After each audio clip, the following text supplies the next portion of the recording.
Before we get into today's absolute madness, just a quick life update. Things have been crazy behind the scenes lately. We're working on some new marketing projects, drinking way too much coffee, and just trying to survive the absolute avalanche of new game releases dropping right now. Seriously, the industry is not letting us breathe this month. My backlog is starting to look like a full-time job, but we push through because today we have to talk about one of the most polarizing exclusives to hit the Switch 2 so far. I'm talking about Mario Tennis Fever. Now, let me set the stage for you.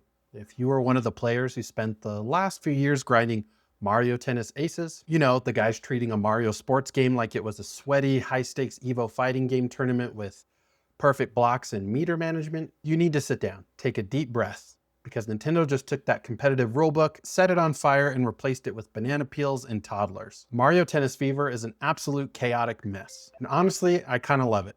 Let's break down exactly what Camelot did right, where they completely dropped the ball, and why this game is a masterclass in party game marketing, even if the single player is a massive letdown. So let's talk about the core gameplay. Goodbye sweats, hello party, because the shift here is massive. The headline feature of Mario Tennis Fever is the brand new Fever Rackets. There are 30 of these things in the game, and they fundamentally change how this game is played. You no longer just have your character's base stats, like Rosalina being a tricky player or Bowser being a powerhouse. Now you have a fever gauge. When that gauge fills up, you pull off a fever shot, and all hell breaks loose on the court. And I'm not exaggerating, you have a spiny racket that sends literal heat-seeking spinies after your opponent. You've got the banana racket that litters the entire court with banana peels, turning a Wimbledon-style match into a slip and slide. My personal favorite, the firebar racket. It literally plants a rotating Super Mario Bros. Fireball right in the middle of your opponent's side of the net. It is Super Smash Bros. With all the items turned up to the max, just with a tennis net in the middle. Now, to balance out this absolute mayhem, Camelot actually made the base tennis mechanics a little simpler and slower. It's slightly floatier than Aces, and the court feels a tiny bit smaller. At first, my competitive brain hated this. I missed the breakneck speed. But after a few hours, I realized why they did it from a design standpoint. If the game was moving at Ace's speed and you had an ice patch, a fire bar, and a bullet bill flying at you all at once, your brain would literally short circuit. There's actually a really smart metagame here too. When you use a fever shot, the effect doesn't trigger until the ball hits the ground. So it creates this incredibly tense, panic-inducing volleys right at the net where both players are desperately trying to smack the ball back before it bounces and ruins their side of the court. It's hilarious, it's frustrating, and it is peak couch multiplayer. Let's talk about the roster, because this is the biggest we've ever seen in the series. We are looking at 38 characters at launch. No drip feed DLC marketing nonsense, just a massive feature complete roster right out of the gate. We've got the updated Donkey Kong Bonanza designs for DK and Diddy, which look fantastic, and the character models overall are gorgeous. The Switch 2 is pushing a buttery 60 frames per second here, and you can literally count the individual bristles on Mario's mustache. But the breakout stars of this game, the babies. Baby Mario, Baby Peach, and the absolute menace that is taking over the online ranked meta right now, Baby Waluigi. I personally have been maining Baby Wario, whose top spin shot is surprisingly heavy. From a marketing perspective, pushing the baby variants to the forefront is a classic Nintendo move. It sells merchandise, it appeals to the younger demographic, and it gives the roster a fresh coat of paint without actually having to invent new characters. It's smart, even if it feels a little silly. But why are they babies?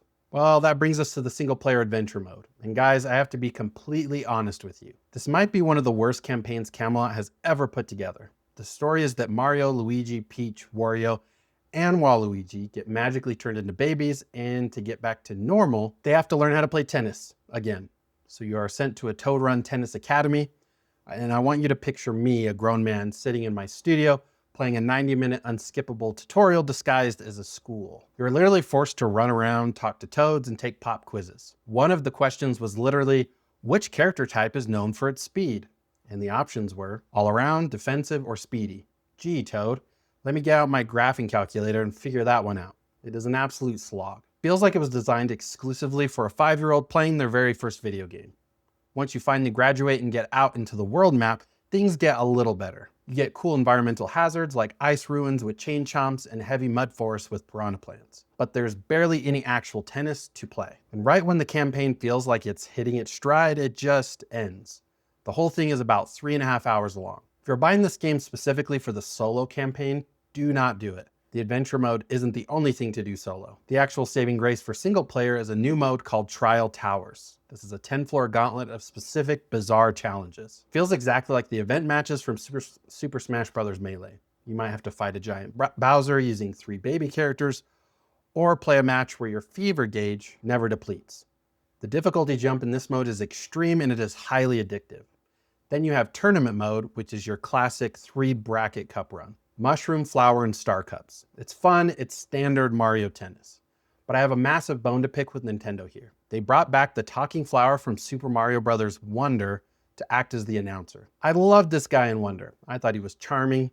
In a tennis game, he never shuts up. He reacts to every single shot. Every single shot. You can turn him off in the settings for free play and multiplayer, but for some inexplicable reason, you cannot disable him in tournament mode. This psychological warfare, and I don't know who at Nintendo approved it. But let's bring it all home, because at the end of the day, Mario Tennis Fever lives and dies by its multiplayer. And this is where the game justifies its price tag. You've got a fully fleshed out ranked online mode that splits between singles and doubles, and you can choose whether to play with the crazy Fever Rackets or play purely on skill. The netcode has been surprisingly smooth, and climbing the ranks with monthly resets is a great hook to keep players coming back. But the biggest piece of gaming news hidden inside this title, Nintendo brought back Game Share. If you have a Switch 2 and a copy of the game, you can play local multiplayer with a friend on their Switch 2, even if they don't own the game. We haven't seen this kind of consumer-friendly sharing since the DS and 3DS download play days. From a marketing standpoint, it is brilliant. It's basically a free demo for your friends. You play a few chaotic rounds with them on the bus or at a party, they get hooked, and they go buy their own copy. Huge W for Nintendo on this one. So where do we land on Mario Tennis Fever? It is a game of massive extremes. If you're a solo player looking for a deep RPG-style tennis adventure like the old Game Boy Advance days, you're going to be incredibly disappointed. The campaign is essentially a glorified preschool tutorial. But if you have a group of friends, an active Nintendo Switch Online subscription, and a tolerance for absolute unhinged chaos, this is a top-tier party game. It's accessible, it looks incredible, and dropping a firebar on your best friend right as they go for a match point is a feeling that never gets old. But I want to hear from you guys. Are you picking up Mario Tennis Fever? Are you a sweaty Aces purist who hates the new items? Or are you embracing the chaos? Let me know down in the comments below. If you enjoyed the video, be sure to smash that like button. It really helps out the channel. And subscribe for more gaming news, reviews, and updates right here on Kyler Ray. I appreciate you guys watching, and I'll catch you in the next one. Peace.